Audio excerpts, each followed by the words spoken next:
Well, good afternoon.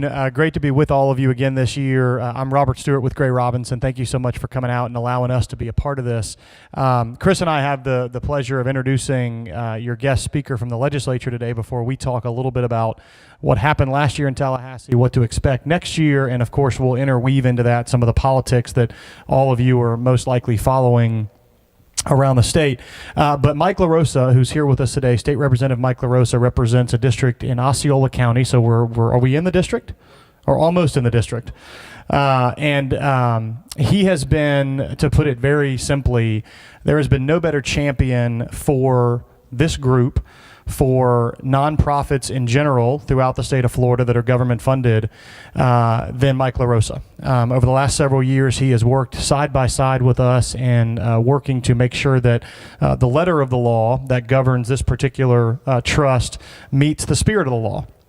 And for that, we're extremely grateful. He took a chance on us when we approached him with this issue and really sunk his teeth into it and did a great job advocating on our behalf and on your behalf for the betterment of this trust. And so for that, we're very grateful.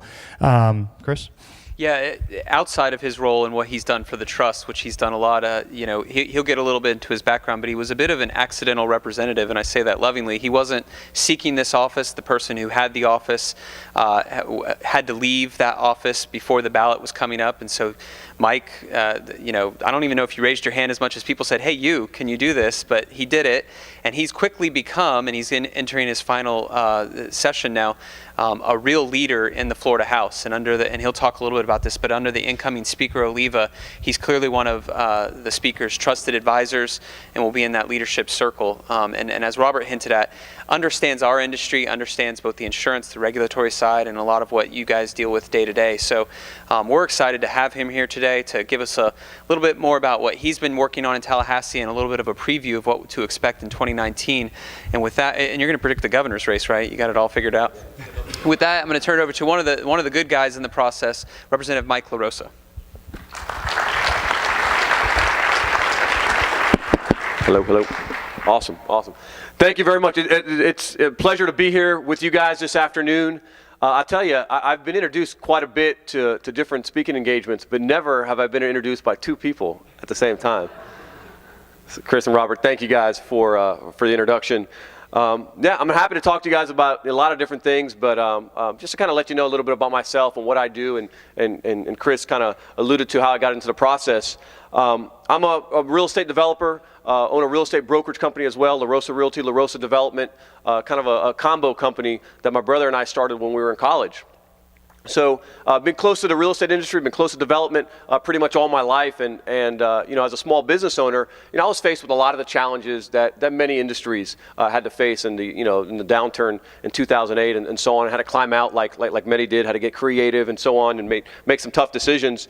And it was 2012 at the beginning of the year. I said to myself, man, what a great opportunity it would be to kind of, expand my horizons and maybe serve publicly, somehow, some way, maybe at the city level, county level, maybe thinking big, maybe at the state level. But honestly, sat back, spoke to my wife about it, looked at what, potential opportunities could be there, and just kind of settled on the fact that, hey, there just wasn't one there. There wasn't an opportunity for me to jump in, and I was okay with that. But I had a great thinking process. You learn a lot about yourself when you start asking yourself questions you hadn't thought about before. And then all of a sudden, almost this time, 6 years ago, it was the end of September. I'm driving home from work, and just tough day, just thinking about what we're going to do for the coming year. And I heard on the radio that a representative close to where I was living here in Osceola County had withdrawn from the race. I was like, wow, what an odd time to do something like that. Realized that there was going to be an opportunity, and then thought back to those discussions I had with my wife and the kind of the thinking process that I had, and said, well, if there's ever an opportunity, I believe that God kind of puts you in the right place at the right time and makes you think sometimes outside the box. I was kind of just listening to what I was hearing and saying, you know what, this is it. Maybe this is my opportunity. My only problem was that I wasn't involved in politics, so I knew absolutely nobody. And had to figure out how am I going to get myself in the room with the people that are going to make the decisions from what I was hearing of appointing somebody on the ballot to run under somebody else's name. In fact, didn't understand that running under someone else's name until later. But I did. I reached out to to Osceola County, to Polk County executive committees, sold myself. Hey, I'm in business. Just like I sell my service or my company, sold myself a why. I thought I should be the person to ultimately jump and run into this, short 5-week campaign. And from there was history. Obviously, they picked me, and I had to run under my predecessor's name. But at the same time, tell voters back in 2012, when you vote for this person, you're going to get me instead. That was a challenge. Won by a few hundred votes, and honestly haven't looked back since. When you get into the legislative process, I guess you're almost immediately expected to know everything, right? Again, small business owner, real estate development business, exposed to a lot of things, but healthcare isn't one of them. Insurance isn't one of them. Education, other than my own education, my kids weren't old enough yet to be in the education process.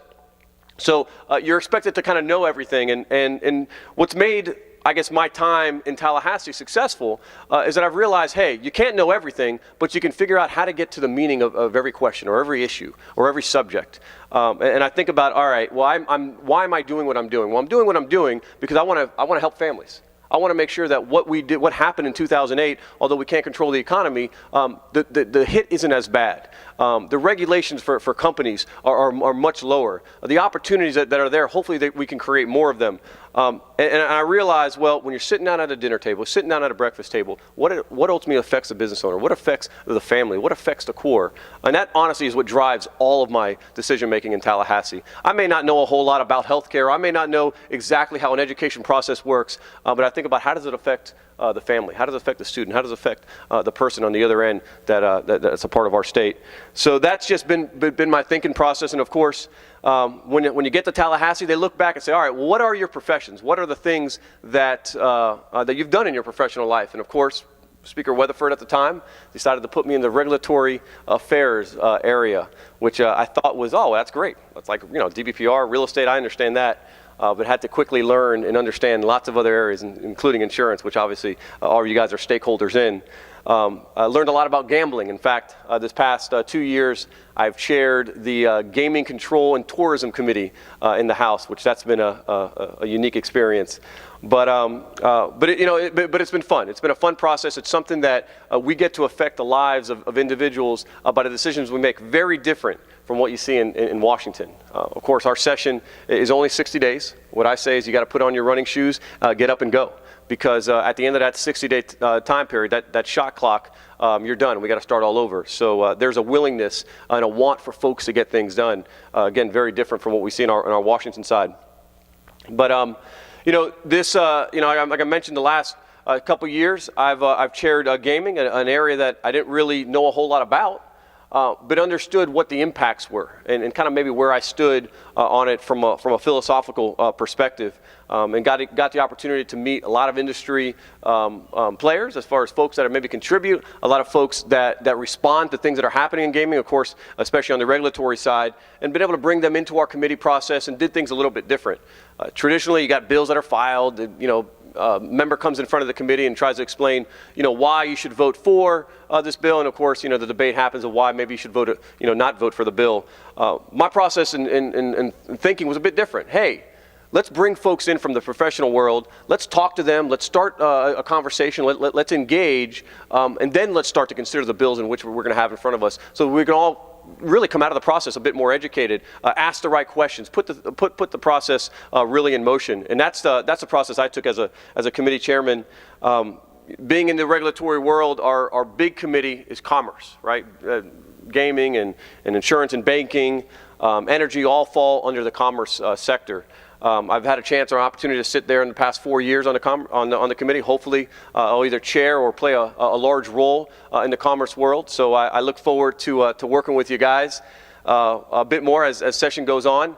I know Chris mentioned, of course, my time running a bill to help you guys out. It was certainly a pleasure, but it was a learning experience, right? And I think what hooked me in was the fact of how do we help nonprofits, right? How do we give them the ability to do more with ultimately with less? And I thought we were doing the right thing.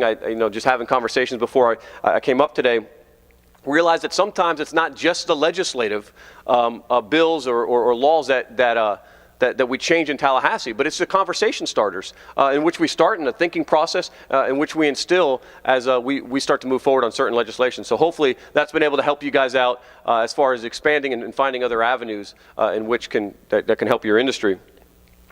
But so I was asked to maybe predict the governor's race. And I'm happy to answer questions, of course, as we're done. But you know, this race is very unique, and just like every race is extremely important. But the entire cabinet, with the exception, of course, of CFO Petronis, it would be new. So with that, there's a lot of attention pulling from all the different areas. Of course, the governor, who's in the governor's mansion, controls a little bit, but not everything in Tallahassee. At the end of the day, both the House and the Senate have been controlled by the Republican Party, which of course I'm a part of. But that doesn't mean that the governor has 100% absolute power. But the race is extremely close. The truth of the matter is that Florida is one of those states that is very hard to predict, to say, oh, we're going this direction or we're going that direction. There's a lot of folks that sit in the middle.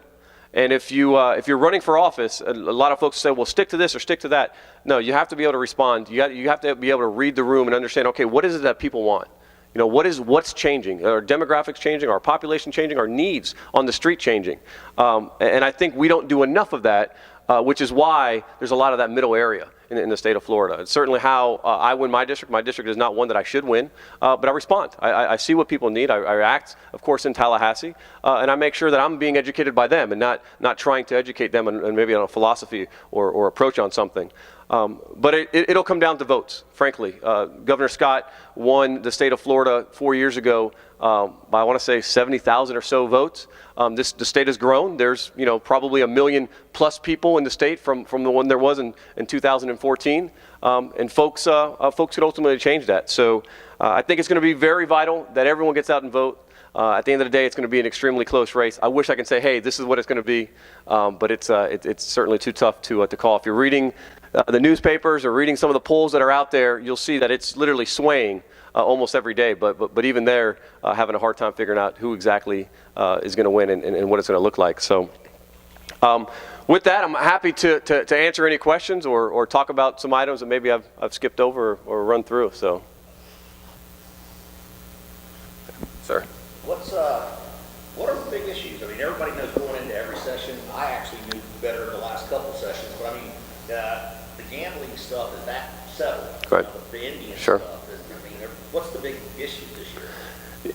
You know, Shane, there's a memorable, I got to talk about this first. So we were in Tallahassee, and I've been in a lot of rooms where there's, folks that are fighting against us. But Shane and I were sitting in a room with maybe 80% of the room against us, trying to push for you guys in a bill. It's a memorable moment. I just kind of came to my head when you're asking the question.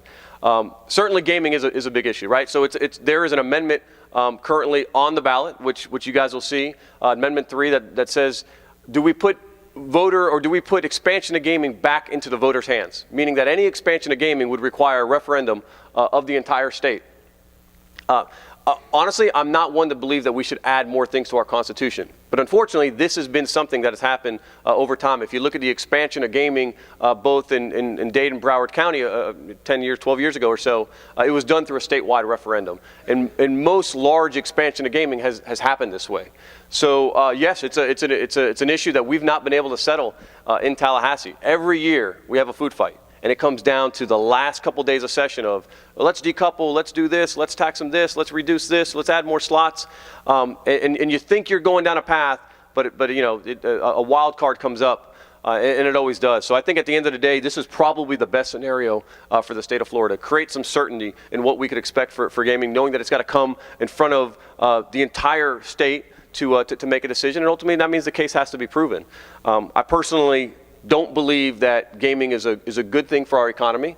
We're built on agriculture, tourism, growth, and ultimately throwing gaming into that kind of messes it up, right? So I look at it as a soup. We make a soup in our economy in the state of Florida. And then, you have the ingredients at the perfect temperature, at the perfect element, and all of a sudden you're going to throw one more thing in there. It kind of throws it off. So I'm never been a major fan of gaming, but it's present. It's here in the state. We've got an agreement with the Seminole Tribe of Florida. We call it a compact, There is a revenue stream that comes in from that. That's dictated by federal law, in which how we have to interact with them and what we can allow them to do and what we can't allow them to do. And the state has done a great job at that. There's still some work to be done. That won't be affected by the amendment in front of you. But honestly, gaming is an issue that is controversial, really dictated by the area. But at the end of the day, voters will have that decision to make, and hopefully, in my opinion, hopefully it does pass. So. One more for the group. We were talking about it outside, but normally these guys, Chris and Robert, are great prognosticators for us of who are going to get the positions that affect our group. And if everybody recall, last year we had Tara Flores, who was head of Health and Human Services, come in. She was a wonderful speaker. And I was just asking Representative LaRosa outside, when are we going to know who's getting those spots that affect us so we can actually start talking to them? And the answer was? We'll find out soon. So just kind of the way that the makeup of the House works is when there's new leadership, typically, of course, the Speaker of the House, he'll pick a leadership circle around them. Typically, they'll head certain committees or have certain roles within the House that are important. It could be rules, or it could be the pro temp that are overseeing certain elements. Traditionally, it's the Speaker has picked right as the election is either about to take place or right after the election. Of course, someone losing an election could really throw things off a little bit. But it's important to get things moving as fast as possible, and picking that leadership, so to understand kind of where everybody else falls in is extremely important. So my prediction would be, coming very soon after the election, we'll understand who the leadership circle is. Under Speaker Oliva, I would expect that the leadership would run some of the major committees, healthcare certainly being one, is an important item to him as far as what's on his agenda, commerce, being another. Transportation and others that are going to be important, tax and finance, those will all be run by leadership members within the Speaker's inner circle. But I get asked the same question as what to expect, right? I mean, if you read the newspapers and you kind of see what we do in Tallahassee, you may agree or maybe disagree with what it is we do or how we go about doing it. I would tell you that this is probably the most predictable 2 years one could expect. Predictable in the sense of, hey, can I write it out and say, no, this is what's going to happen? No, but understand what type of policy will ultimately be passed. I believe that our Speaker is very principled in the sense of he understands how what we do day in, day out in Tallahassee affect businesses, what his drivers are, and what his agenda is on education, what his agenda is on healthcare. If it's not a conservative approach, if it's something we can't answer questions as far as how things are being spent and where the transparency is as far as being able to keep folks responsible for dollars that are in their hands or dollars that they have the ability to spend, it won't pass. He's going to make sure that everything that gets put in front of us has a fiscal responsibility, has a low barrier to enter, meaning that you can expect a lot of regulations to be removed. How do we drive down the cost of healthcare? It's a discussion that he's had that I know that he wants to contribute to over the next 2 years.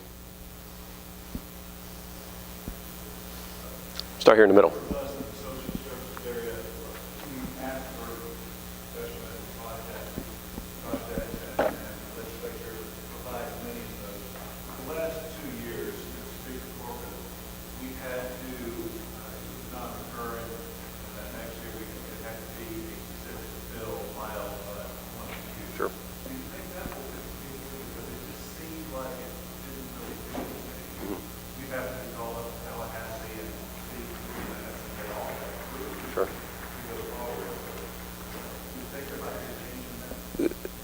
Short answer is no, I don't believe that there will be a change to the rule. I expect maybe to be more to it as far as just because you get called up in front of a committee, that means that it passes. No, I think there'll be a bit more scrutiny. And at the end of the day, I think that falls in the line of transparency. At the end of a session, everyone is jiving for positions in the budget. We just passed an $88 billion budget with a whole lot of things that if you really ask yourself where are these line items going to, they're frankly just hard to tell. under Speaker Corcoran, he implemented this rule that says, okay, if you're going to ask or you're going to request something in our budget, you have to file it as a bill. Meaning you have to answer certain questions. You got to get in front of a committee. You have to present it. If you got in front of the committee, yeah, it typically did pass. Doesn't mean necessarily it made its way into the budget, but it did create a bit more scrutiny. I'd like to see that pushed a little further at the end of the day, frankly. I think that there are elements that folks that deserve dollars, because there is a return on the investment in which we're putting out there, but then there are folks that maybe aren't as transparent or not as straightforward with how those dollars are being spent. But I would expect that to stick, and certainly probably a bit more scrutiny and a few more layers on top of it. No problem. There's a question over here. Yeah, I was just going to ask, not to put you on the spot, but recently the courts ruled that the medical marijuana licensing process was unconstitutional as they saw it. The DOA, the Department of Health will likely appeal that. But regardless, it sure seems that everything's pointing to you and the rest of your colleagues in the House and Senate are going to be addressing this in the next session. Any thoughts on that, or have you got a window to what's going to happen there, or no? Yes. I was just waiting for the music to really kick up next door. I would say this, is that there's probably more of an acceptance, because we've heard this for now a couple of years, where DOH just hasn't, they've been slow. They're not moving the ball down the field. And there's probably a lot of blame internally for why that's happening and how it's happening. But there's probably more of an acceptance and motivation on the legislative side to say, okay, hey, this is real. This is something that voters have voted in. This is something that we see on the streets. We're starting to understand how medical marijuana is being distributed and really what some of the effects are. Where before, none of that really existed. We didn't understand how a dispensary was going to work and how the process of getting a prescription was ultimately going to be. So I would say there's probably more now than there has been, and I would expect that at least within the next few years we start to move things much quicker. Anything else? It's a big room. Cool. Well, I will throw it back over to Robert and Chris. I'll just tell you this: you guys have great representation outside the legislative process as far as lobbyists are concerned. These guys educate me all the time. When there's something I don't know, I know I can go to them to be a resource. And they're not gonna run me in a circle. They're gonna give me the facts, lay it on the table, and be very straightforward with me, which is very helpful. Like I was saying, in that shot clock process. So you guys are certainly in good hands with them. Absolutely. No problem. Thank you very much. Thank you.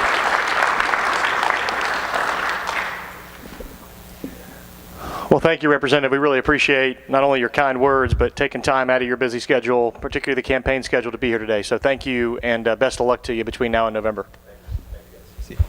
Perfect. So if you watch the show Dexter, you may think those are blood spatter spots, but it's actually our presentation. So we are 33 days away from the general election. People are voting already, and that through absentee, military ballots went out. Vote by mail is what it's called, not absentee anymore. Those ballots are going out, and early voting will start in a couple weeks. We'll get to the constitutional amendments later, but one thing, if I can give you a pro tip or some free advice, read your ballot ahead of time, specifically the constitutional amendments. A lot of them do not translate very well at all. In fact, I've read them several times, and I even pick up on new things on them. The summaries are not that easy to decipher. So if you care about what you vote on that, unless you're just going to go in there and vote no, read it ahead of time, because I can promise you two things. There will be a line. Don't be the reason there is a line. Be in there ready to go, vote and get out. Don't be the person that spends 15 minutes in the ballot box Googling, trying to figure, no one wants to be that person. Or just do what more than half of Floridians will do, which is vote in advance of Election Day. Yes. This is the election cycle where they believe that they'll cross the more than half threshold of people that vote well before Election Day, which is an amazing figure. Which is why you're seeing so many ads on television right now when the election's still a month away. So we're going to start with these stats because this is what's going to control this election cycle and going forward. On the top, you see August 28th primary numbers as of this year, the snapshot. 13 million registered voters, 35% Republicans, 37% Democrats, and then 26% NPA. Those didn't get to vote in the primary, but they're ready to go here in the general. Now let's just take a trip back in time to 2008, 10 years ago. About 37% Republicans, 41% Democrats, 18% MPA. The largest movement in numbers of those MPAs, and that trend's not slowing down. Most folks expect this time, probably 2020, certainly 2022, that'll be a third, or the MPAs might actually outnumber from a plurality perspective, both Republicans and Democrats. So in the primary election, you saw, and we'll get to those in a second, you saw that the Democratic candidates move as far left as they can to get those voters, and the Republicans move far right. We know this game, but now more than ever, it's so important for these candidates to be able to move down the middle, because these MPA candidates are these voters that some of them identify Republican, some of them Democrat, but they kind of like to treat it like a buffet. They like to pick and choose what they want out of their candidates, so they're not just hardline one way or the other. It's not just about the party, it's really about what their beliefs are, and that is a tough group to try and capture and get their votes out of, if you can imagine, where some want to legalize marijuana, but they're pro-choice or pro-life. I mean, they're just all over the place, and for a candidate to try to address all that, it's very difficult. Yeah, and if you've noticed some of the problems in polling over the last several years, that's part and parcel of that. It's a hard group to poll because they tend to be a little bit more all over the map on their doctrine versus someone who identifies solely as a Republican or as a Democrat. So let's get to the fun part. If you watch college football or NFL football, you already know that some of these candidates are, because that's where a lot of the ads have been. The governor's race is going to drive up most of the conversation, take up most of the air, and be on all the editorial pages of your blogs or newspapers back home. But as well, don't underestimate the U.S. Senate race. Bill Nelson and Rick Scott, they're going to spend more money that's ever been spent on a U.S. Senate race, period, not just in Florida, but period across the country, and it will be the most expensive race in the country. Money is flowing in from everywhere. It's high-stakes politics. Just look what's going on with the Kavanaugh hearings, which absolutely is having an effect on all these races here. Don't mistake that on both sides. But then Attorney General, that's an important position in the state. Pam Bondi's done a good job. She's termed out.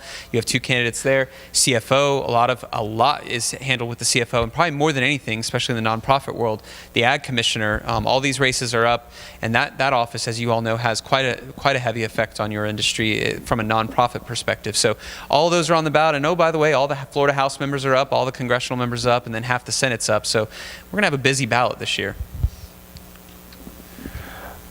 So on the governor's race, I don't have to tell this group what's at stake in the governor's race. It is a very expensive, very closely watched, highly contested race. And of course you have Congressman DeSantis, who is the Republican nominee after beating who, when we were sitting here a year ago, we would have told you, and maybe we did, Adam Putnam's going to be the nominee for the Republican Party.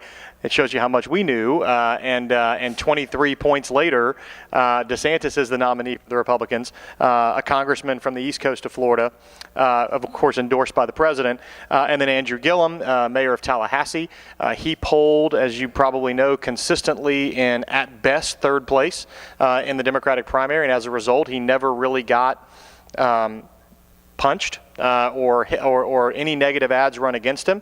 And as the top tier candidates, or what we thought were the top tier candidates, kind of beat each other up, in swoops Gillum with a very progressive, very grassroots oriented campaign and a very dynamic candidate that is going to drive a lot of national attention.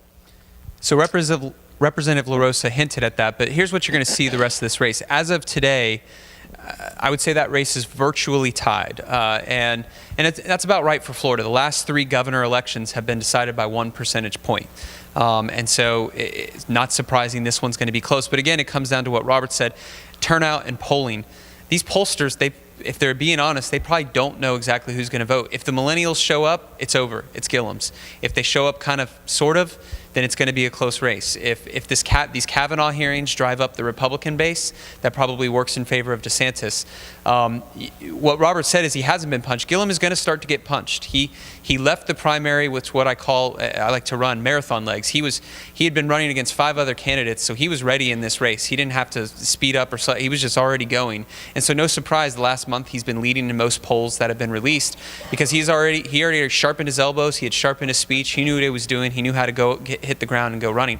Whereas DeSantis, he got an endorsement from the president, who's the biggest name in the Republican Party, and he also had Fox News amplify that for the better part of 2 months. So he didn't have to do any hard-nosed political campaigning or fundraising.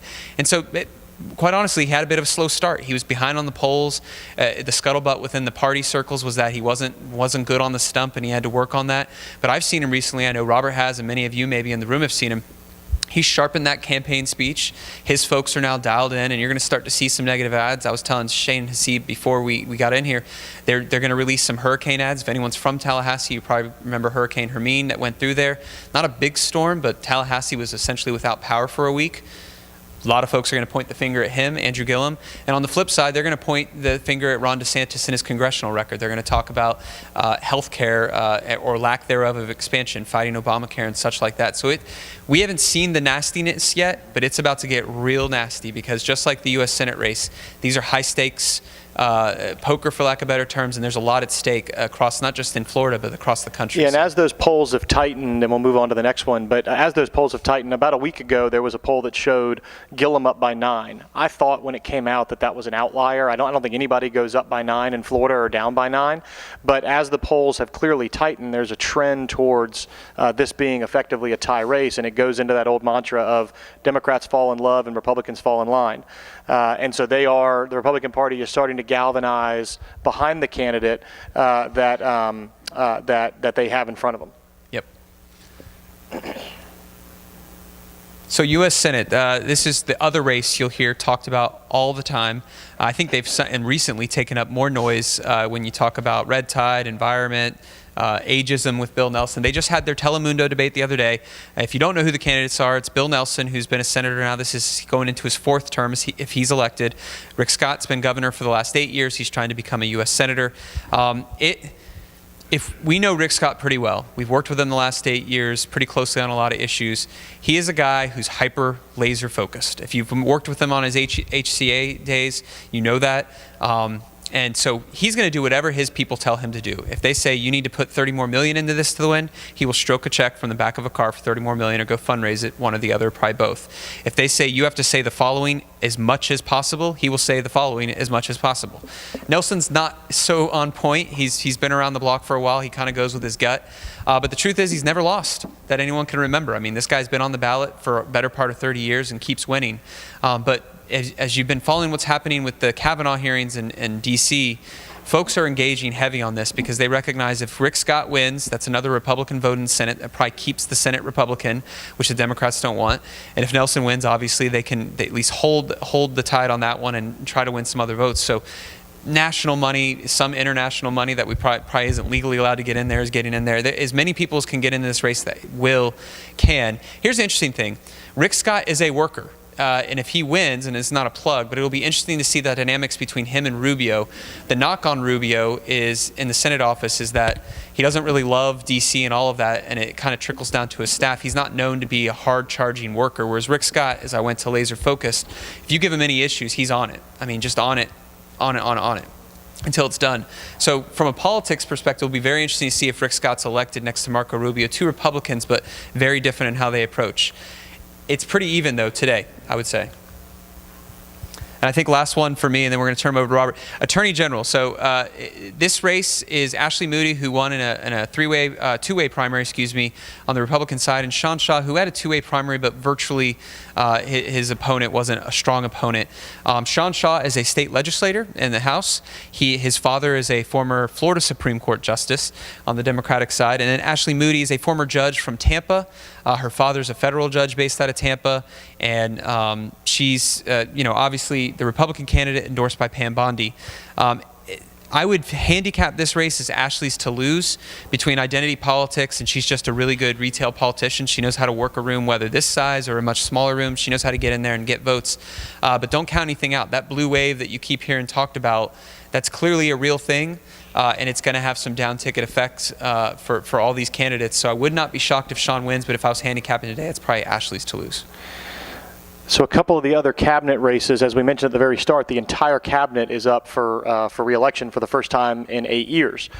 So you have the CFO's race. Jimmy Petronas was the appointed CFO when Jeff Atwater, who you'll recall was elected twice to CFO, left about a year and a half ago to go be the CFO of Florida Atlantic University. That created a vacancy. The governor got to appoint in that vacancy, and that's where Jimmy Petronas came in, a former House member and also a former member of the Public Service Commission. election, is running against Democrat Jeremy Ring, who's from Broward County, former Yahoo executive, one of the original Yahoo executives, and a state senator. In fact, a very effective state senator during his years there, although he's been out of the Senate for the last 4 years since terming out. That's a race that by every poll that I've seen in recent weeks is a statistical tie with nearly 25% undecided. So there is a lot still to be done in that race.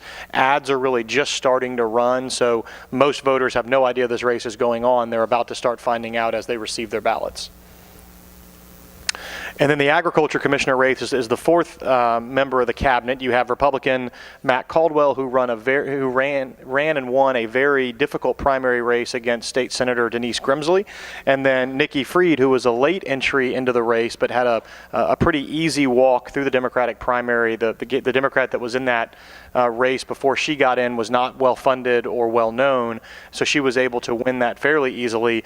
Fun fact for everybody in the room, since this is a family talk, in a previous life, Nikki Fried defeated somebody who you all know very well in the student body president election at the University of Florida, and it wasn't me.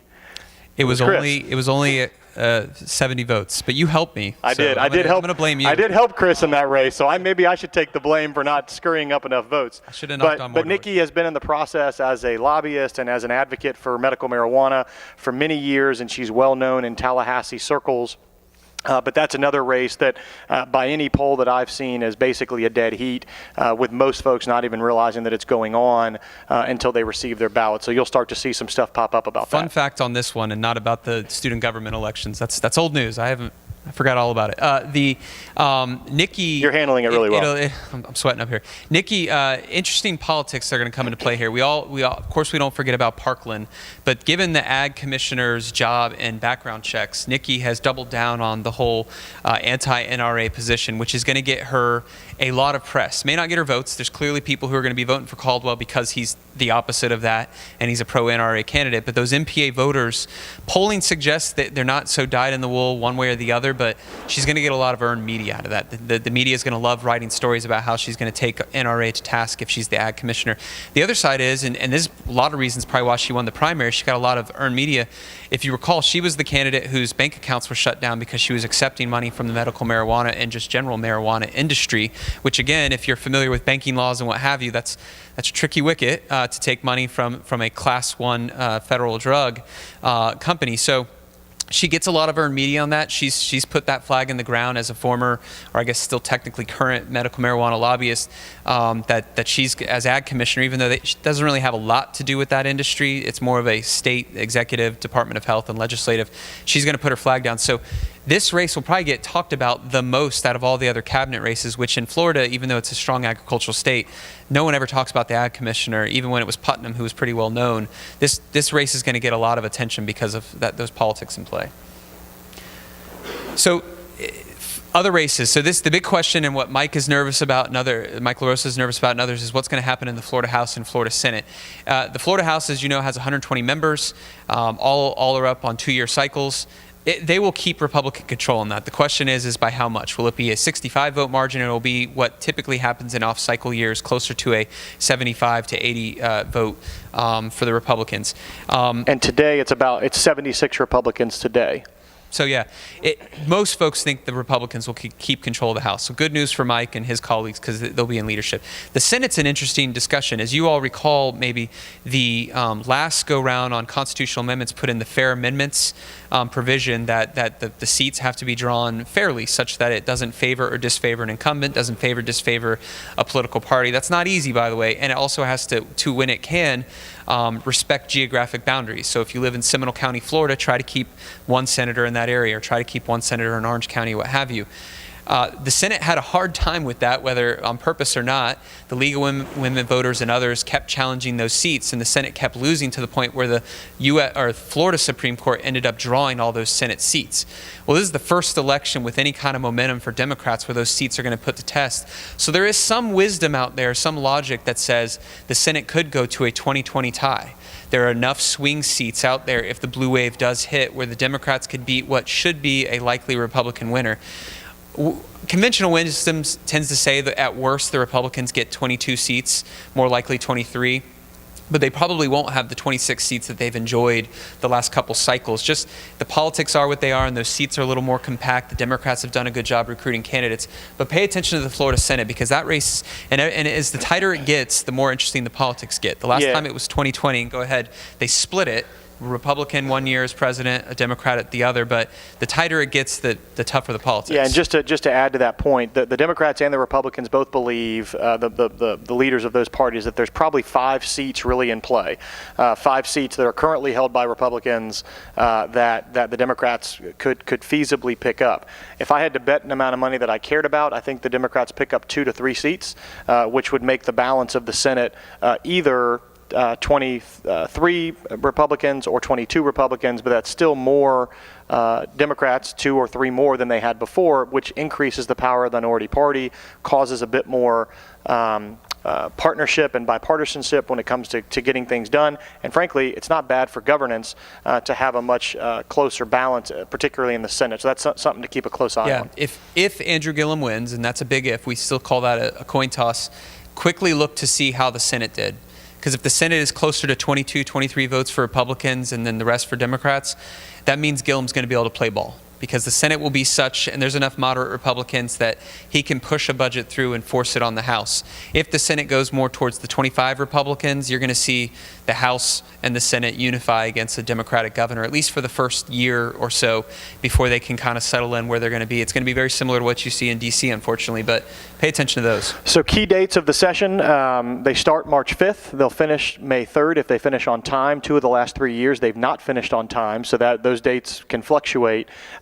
Just yesterday, the interim committee meeting schedule was released. There's going to be 1 committee meeting week in December, 2 in January, 3 in February, and then session will start on that date. There's an organizational session on November 20th. 2 weeks after the election day, whatever that Tuesday is, and that's a 1-day pomp and circumstance, new members get sworn in type event, including the nomination or the official swearing in of the presiding officer. So that's where Bill Galvano in the Senate and Jose Oliva in the House will take over control of their respective chambers. Sure. So the session starts on March 5th and it ends on May 3rd. So the committee meetings are the week, it's the second week of December. I think it's December 11th, and then it's the week of inauguration, which should be January 9th, which that'll be not much happening because it's inauguration. And then 2 weeks after that in January, and then the first full 3 weeks of February will all be committee meeting weeks. And typically that middle week of February is what they call budget week. And so only the appropriations subcommittees will meet that week. Most of the members will still go up for it because it's another chance to fundraise. But the only meetings that typically take place that week are the appropriations ones. Yep. We'll be up there for Valentine's. Robert and I love to go out that night. All right, so we've hinted at it, but here's who's going to be some of the leaders in Tallahassee. We don't know who's going to be governor yet. We at least know it'll be one of 2 folks. But on the House side, and I'll let Robert talk about the Senate, on the House side, you got Jose Oliva, and Mike talked a little bit about him. He's going to be very different than Corcoran in a lot of ways, but in some ways very similar. His style is probably going to be the most different. As we know, Speaker Corcoran probably thought he was running for a higher office and spent some of his 2 years as Speaker making decisions accordingly. And I'm not saying that drove his politics, obviously, but it certainly drove whether something gets a press release or whether he goes after sanctuary cities.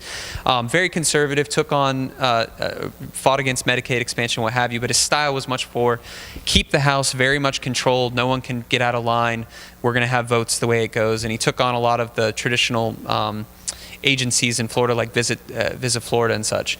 Oliva is very conservative in that same bent. He's going to be someone that he's not a friend of the lottery per se. He's going to push for a lot more transparency measures, but his style is going to be a little more decentralized. Where Corcoran, no decisions got made without his say-so. You can expect that people like La Rosa and some of the others in his leadership circle are going to be more empowered as lieutenants. Like they get to make actual decisions because they'll know kind of the political philosophy of Speaker Oliva, and they know they can make decisions without having to make sure that the boss is okay with it, which will be similar to Will Weatherford when he was Speaker. He had a very decentralized style of leadership where just don't do anything I wouldn't do, and you don't have to constantly check with me or my chief of staff to get permission to do things in the House. On the Senate, a little different. Yeah, Bill Galvano is the incoming Senate president. Like we mentioned earlier, we do expect the Republicans to maintain control, which makes him the Senate president. He is, I'll describe him as a legislator's legislator. He is a parliamentary tactician. He really gets into the weeds on how the process works and how the Senate works. This will be his 15th and 16th sessions overall. He served 8 years in the House before terming out, and then 2 years later running for the Senate. So this is not a new process to him by any stretch of the imagination. And prior to that, in his practice of law, he was often intertwined with the legislature during that. So he goes back in this process quite a ways. He is again, because he understands the process, will be a different style of leader than the Senate has seen for the last couple of years, and he will delegate, in my opinion, a lot of authority down to those subcommittee chairs to have them make a lot of decisions, and that's where those other 3 bullets come up that you see there.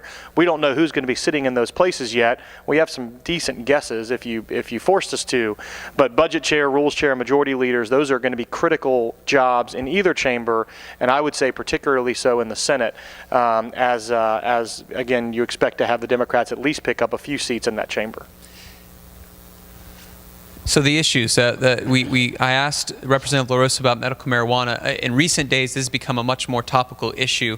The Department of Health can't seem to get out of its own way, and you have folks are coming from all across the globe to try and get a license in Florida to grow. They see the end of the rainbow of being full marijuana, probably in 2020 or 2022 ballot, and they want to be on the ground floor being able to do this. So no surprise there, folks are going that route and suing Department of Health, and like I asked Representative LaRosa, there was a lawsuit that said it was unconstitutional. So they're going to address that law this session. They'll deal with licensing. They'll probably deal with smoke, whether you can smoke it or not. That's part of the John Morgan lawsuit.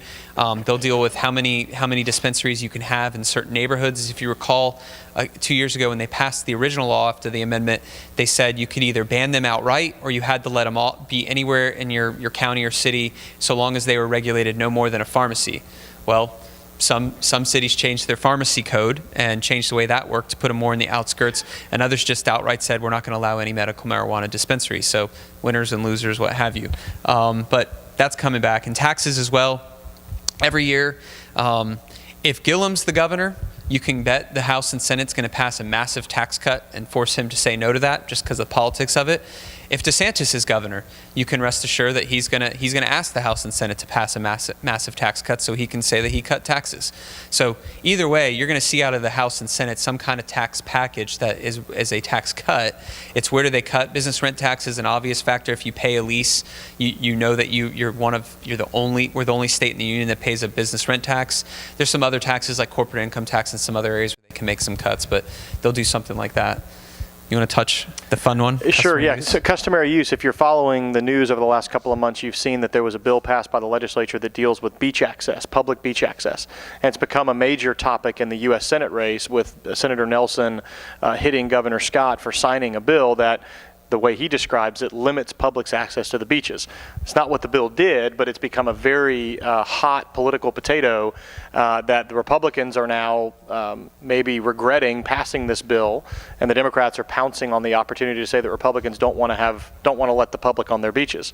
What the bill actually does is create a process by which local governments can establish a customary use ordinance, and customary use is an ancient is reference to an ancient use of a particular thing, in this case the beaches.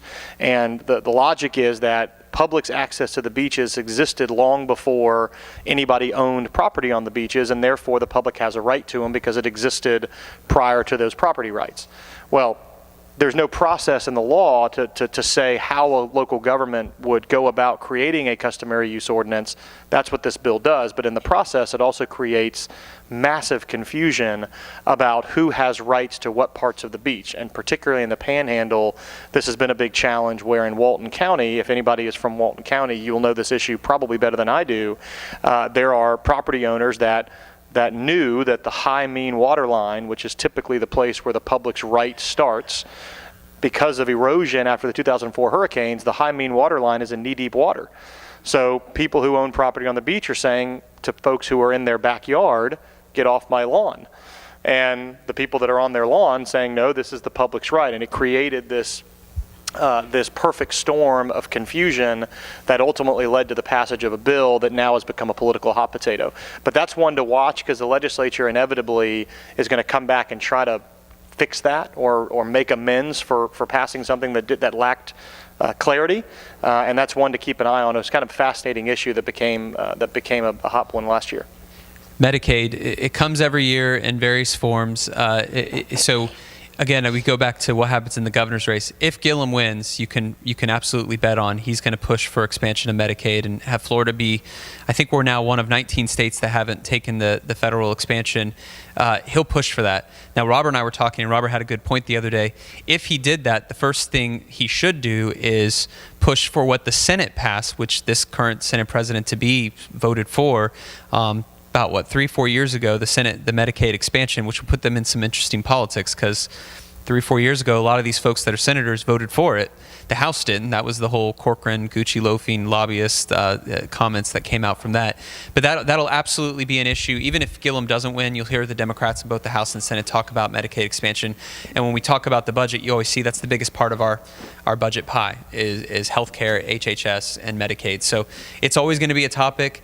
If Gillum wins, it'll probably be a bigger topic. If it's DeSantis, probably will be still there, but not near as big. Yeah, and then we talked about gaming already with Representative LaRosa, so you'll know that that's probably coming back in some form. Implementation of the constitutional amendments. We're going to get to the amendments in one more slide. And then Parkland. I don't have to tell anybody in this room that the Parkland tragedy swallowed up not only a lot of time, but a lot of resources during the last legislative session, and rightfully so.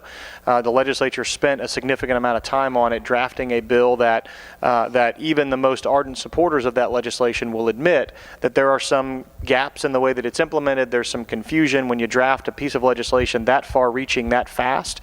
Inevitably, there's going to be glitches. And so I expect that there will be some effort to pass a glitch bill that clarifies some of the confusion that's in that legislation, along with more money for school resource officers and school hardening. So let's talk about those amendments. Raise your hand if you've researched all 12 of them, or 13 previously. Okay, Peter. Anyone else? I think so. It's okay. So we'll go through them quickly, and we can obviously answer questions. There are a lot, and I would encourage you to do as much reading as you can. There are League of Women Voters, if that's your persuasion. They do a good job of summarizing them. Florida Chamber, James Madison Institute does a good job if that's your persuasion. Ballotpedia is something I would recommend. They actually show you who's endorsed what, so you have an idea of, if you want to get super lazy and you don't want to actually read it, you can just go, well, who endorsed it? Oh, I like those guys. Okay, I'll vote for this or not. But quickly, Amendment 1, that one was passed to you, and I'll back up. The amendments are put on the ballot in the order that they're approved and submitted. So some of the first two were approved by the legislature 2 years ago, so they were the first to go on, and that was by design. They wanted to be first on there for a couple reasons. Then the third and fourth one are petition-driven constitutional amendments, meaning some of us in this room signed the petition to get it put on the ballot. And then after that, 5 through what was 13, now really 12, were the Constitution Revision Commission, which we can get to that. I'm sure you've read a lot about that process. The first one is the homestead property tax exemption. That's the one in a nutshell that if you have a home worth more than $125,000, that $100,000 to $125,000 in worth is now exempt from property tax as far as its appraised value. So instead of $50,000, you get $75,000 in property tax exemption. It's about a $460 million hit to local governments across the state. So Shana Hasib, that other group you work with, PRM, they probably don't love this amendment, but it's interesting. Whether this one passes, I think it will, because if I'm looking at most of you own a home or know someone that owns them.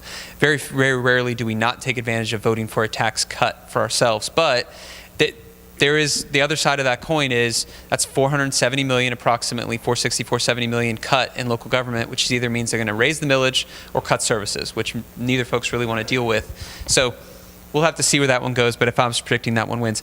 Amendment 2, we'll go quickly. Limitations on property tax. If you have a second home or a commercial, property. As you're probably aware, 10 years ago there was a tax cap on that, on the assessment, no more than 10% year-over-year increase in assessment. That expires in 2019 unless it's renewed through this amendment. So interestingly enough, I figured that would be something that was sailing through and getting a lot of support, but there are some folks that are coming out against it because they worry about an incongruency in the marketplace, meaning if you own a property on one side of the street and you've had it for 30, 40 years, your property taxes have stayed pretty flat. If you just bought a piece of property on the other side of the street, you're getting it newly appraised, and therefore you're paying that much more in property tax. Kind of the old problem we used to have with Save Our Homes. I still think it'll pass, but it's getting some resistance from some of those folks that worry about the incongruency. So Representative LaRosa talked about Amendment 3. This is the one that if it passes, every future expansion of gambling in Florida would require a statewide referendum. Amendment 4, you're starting to see some ads about that, at least in the I-4 corridor, and that's the restoration of voter rights. It would be automatic restoration of rights for felons, with some exceptions, but for most felons, they would get automatic voting rights back, and that would get rid of the backlog of the clemency board that currently exists in Florida. Amendment 5 would be supermajority vote to raise taxes. That would put upon the legislature a requirement of a 2/3 vote to raise any tax or fee. And that's number 5. Number 6 is the Victims' Rights Bill, Victims' Rights Act, also referred to as Marcy's Law. You've probably seen some ads about that as well, and that would create a Bill of Rights effectively for victims of crime. On Amendment 5, I'll just touch briefly. That's the supermajority one. The pro and con on that, obviously, we don't want legislature unnecessarily raising tax. One thing I've become more aware recently, so I certainly am sharing it with folks, I didn't realize, or I should have realized, that includes tuition. And so, because that's considered a matriculation fee if you go to a university or state college. So the good news is, under Rick Scott for 8 years, tuition did not increase. In fact, he removed people from the Board of Trustees if they tried to raise tuition at colleges. It was kind of out of hand for a while. UF, UCF, you name it, all the state universities were raising tuition as quickly as they could to compete. Good news, 8 years, no raises. But there will come a time where UF or UCF or FSU, whoever you care about, if they want to compete in the national and global marketplace, they'll either have to get more money from the state or at some point raise their tuition to compete. These professors don't work for free, obviously, and such. That is where I started to have some concern. So all I would say is we're going to tell you, educate yourself on all of these. That was a nuance I didn't quite appreciate because getting 2/3 in the legislature is very difficult to do, even on popular issues. So pay attention to that one. Amendment 7, that one 7, is it 7, 9, and 10 or 7, 9, and 11 that are in challenge right now? 7, 9, and 11. 7, 9, 11. So. Yeah. So 7, quickly, that's the first. It has a couple things, and it's in trouble. 7, 9, and 11 are in trouble because they were the bundling issues and confusion, and the Supreme Court's going to rule on those sometime before the general election. But on 7, in case it does make it to the ballot, that's first responder and military member survivor benefits. That's sort of a tax issue. And then it goes into public colleges and universities that says Board of Trustees can't raise tuition or raise fees without, I think it's a 2/3 vote on that trustee level, which is sort of what's been the case under Governor Scott. That would just continue it. But because they combined those, the Constitutional Revision Commission did, that was challenged. That's what happened with Amendment 8. That had school board term limits, and it also had streamlined provisions for charter schools, but because it was marrying up a lot of different issues that didn't necessarily match up, the Supreme Court ruled that out, so that's no longer going to be on the ballot. Amendment 9, and then I'll let Robert take over here. I love that one. I wish it was still on the ballot just because it was fun to talk about. That was the one that prohibits offshore drilling and vaping inside. The peanut butter and jelly of constitutional issues, I say.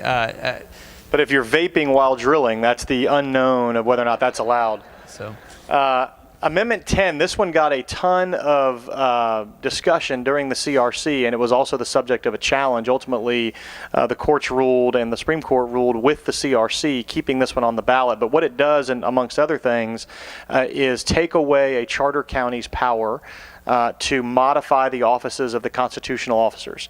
So some counties around the state have taken their constitutional officers and, for instance, in Miami-Dade, there's not an elected sheriff. There's an appointed sheriff, a head of the public safety department. In Volusia County, there's not elected constitutional officers. They're elected department heads. And as a result, the back-of-house services, the HR, the procurement, the fleets, all that is owned by the county. And the head of the department is still elected, but they're not a constitutional officer in the traditional sense. Several other counties had done the same thing. This constitutional amendment, if it passes, would take away a local government's ability to do that. And so there was a lot of pushback from those charter counties saying, look, our voters made a decision to create government in this way, and now you're taking that out of our hands, not through our own process, but through the state constitution. So there was some confusion about that. It also mandates that the state keep a Department of Veterans Affairs, and it does a couple of other things. Again, stuff that you wouldn't think matches together, but the CRC blended a lot of these proposals together. Amendment 11, that's the last one that's still in jeopardy. That's the one that marries up property rights issues, removal of some obsolete provisions, and criminal statutes. I'll touch on the criminal statutes. Again, they combined all these efforts, but there's single subject rules under laws and constitutional amendments, and that's what's tripping a lot of these up, is that the advocates for these amendments are having a hard time saying how these all go together. The criminal statutes one, what's interesting about that is most folks think marijuana, just not medical, but full-blown marijuana, is going to be legal, whether it's 2 years from now on a ballot amendment or beyond that. So what do you do with the folks who are locked away from possession, dealing, what have you, strictly on marijuana? Colorado dealt with that issue, and it's a mess. If you know friends in Colorado, California's dealt with that some too. Part of this was going to put a ex post facto provision in there that say that if you violated the law at the time, you have to serve that sentence, even if it's a 20-year, like if it was your third strike and it was a possession charge, but you got 20 or what have you. That was going to make it crystal clear that you have to do the time that you got at the time you broke the law. Because in Colorado, maybe justifiably or not, depending on your position, they're having to mess with that because there's people who are in prison for a long period of time, and a lot of them just on possession charges because that was their third strike, under a substance that's no longer illegal in the state. So it's a tricky wicket there, but that one's I think all three of those are probably going to get struck because what the Supreme Court did on Amendment 8 seemed to set the precedent. I think those get struck, but time will tell. Amendment 12, we would encourage all of you to vote for because this is the Lobbyist Protection Act. It's being framed as the ethics amendment, but one of the things that it does is keep any former legislator from being a lobbyist for 6 years instead of the existing 2. So if 6 years have to go by before a former member can be a lobbyist, they're going to have found something else to do and won't want to get into our business. So we would encourage your yes vote on that one. Yeah. Strong yes. But it does a couple other things too with local governments and not allowing a city commissioner or a county commissioner to also be a lobbyist at the same time that they're serving. Kind of an interesting one. But that is up. And by the way, the only one of the amendments, let me go back and say this, the only one of these amendments we've talked about that is currently polling to pass is Amendment 1. The rest of them are either well below the 60% threshold or sort of below it, but the only one polling to pass right now is Amendment 1. And it's barely, I think it's barely there. 60%. And then, of course... And then dog racing, this is the amendment that would end dog racing in Florida. Florida is one of the few states that still has dog racing, that was challenged and kept on the ballot by the Supreme Court, so that you will see that on your ballot. Tugs at your heartstrings. So it would, in Robert's point about the polling, there's a lot of undecided on these amendments, and so there's two schools of thought. You'll either have the undecideds undervote, they just won't touch the amendments, which if that's the case, if amendments polling 40% for, 20% against, it'll pass because those 40-20 will just shake up and it'll probably lead to a 60% passage if the other 40% don't vote. The other school of thought, and I think it's probably more likely, is if you're undecided but you're showing up and voting, you'll probably just vote no under the guise of, well, no leaves the Constitution the way it is, and I've subscribed to the Save Our Constitution mantra, which, by the way, is catching steam.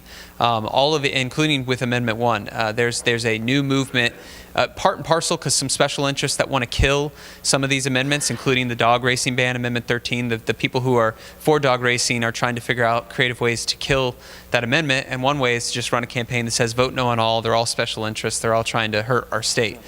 So don't be surprised if you start to see the vote no on all campaign catch some steam. And I get asked this question a lot, so I'll just ask it and then answer it. I got to ask, well, if none of these pass, is Florida affected negatively or positively? And my honest answer is no.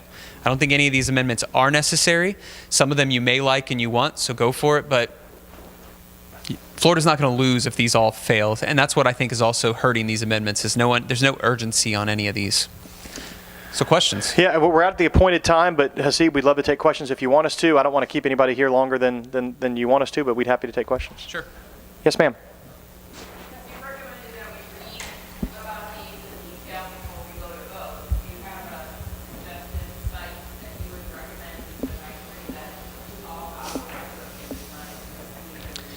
Yeah, Ballotpedia. Just Google Ballotpedia. It's like Wikipedia, but Ballotpedia. They do a really good job, and so buyer beware. It's like Wikipedia; anyone can put information on there, but they do, in my opinion, they do a pretty good job of a couple things. They show you who's endorsed. They show you the summary. They show you the actual language, and they try to do a decent job. And I think they do a good job of explaining what it actually does, like translating the legislative language into, okay, here's what it actually means. They also do a good job of showing you who's endorsed. So if you're someone who says, if the Florida Chamber's behind it, I'm behind it, or if the unions are against it, I'm against. Whatever it is, your persuasion. They do a good job of listing the major folks who have endorsed or come out against these amendments. And then as well, they talk about translation sides of it, which I think is interesting. They actually rate the amendments on how well they translate. In other words, does it actually make sense? Can anyone make sense of this? And shocker here, a lot of them don't translate very well, and that's why we would encourage you to do your research, because especially if you live in any county where there's two languages on the ballot. In South Florida, there's sometimes 3 languages. I looked at the Orange County ballot, and it's got Spanish for us, and if you try to just glance at it, you glaze over quickly, because you've got the English, which is hard to read to begin with, and you got Spanish. I don't speak or read or write Spanish. I mean, you're just like, oh my gosh. Like, I would just not vote on any of them if I didn't do my research, because it's very confusing. Yeah, I would also tell you, and Chris mentioned the Florida Chamber on their website has a really good breakdown of the amendments, some of which they've endorsed, full disclosure. There's ones they love and there's ones they don't like, but the vast majority of them they don't have a position on, but they do a good job of talking about what they mean. And then the editorial boards around the state are just this week starting to make recommendations pro or con on these, and so you'll start to see those hit up in your Twitter feed if you're on Twitter, or Safety Review. Some of those editorial boards are starting to make recommendations. Other questions? Hey guys, if I can interject something. Chris and Robert do this for us every year. They do a great job. This is the first year out of 11 that there hasn't been like 3 or 4 things when they dig into kind of the issues. There's always 3 or 4 things that's kind of specific to this group that we just really do with legislation. We use all their time on like 1 or 2 subjects, and then these guys always kind of expound upon it.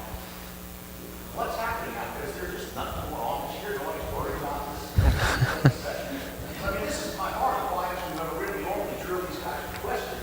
And I don't know, is it just that quiet over here?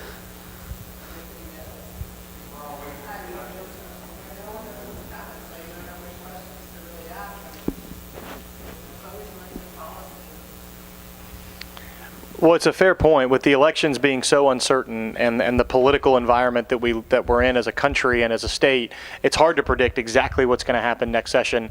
If you end up with a 2020 Senate and a Democratic governor or a Republican House, then who knows how that goes? Or just as likely would be a Republican governor, 23, 24 members of the Senate, and a Republican House. I mean, so it's hard to predict exactly what we're going to be facing, but rest assured, they are going to meet. They have to meet every year. They have to pass a balanced budget every single year. And so as those issues arise, we'll be bringing them to your attention. And these guys, for any of you that have questions maybe after the fact, Shane and Hasib know how to get a hold of us. We're happy to connect with you offline and answer any questions that you've got to the extent we can be helpful. Yeah, one of you asked about member projects of the representative, I think over here. Something to note, if you are one of those folks that need member projects and you either hope or count on getting some of that extra funding from the legislature, get dialed in and focused early. And I know it's hard because of the elections and you may have a new rep coming in or a new advocate. An interesting anecdote, when I think it was 2 or 3 weeks ago, the state revenue estimators said that we're going to have about another 230, 240 million surplus, like above what they were expecting for this next session. And that'll probably go up. I mean, right now the economy is just going very, very well. And, folks are knocking on wood saying, let's keep it up.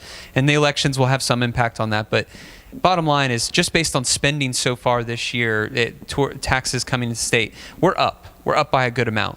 And they asked one of the reporters I think it was either Fine Out or Caputo, one of them asked Jose Oliva, the incoming speaker, about that.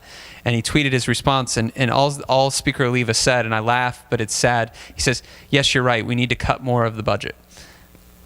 There's 230 in surplus, and he wants to cut, and I don't think he's joking. And I've talked with La Rosa, and he said that this speaker may attempt to do something that hasn't been done in a non-recession year and actually reduce the size of the budget. They did it when they had to because of the recession. Less revenue means less budget.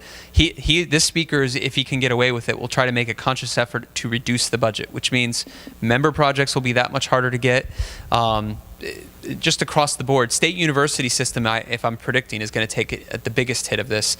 Oliva's not a big fan of the state university system. He thinks there's a lot of fat in there, in the foundations and what have you. But so dial in. It's a selfish plug because I know 2 guys you can call if you need help with that. But I would get focused early on those projects and get your advocates in place and have them start fighting early, because they'll still be member projects.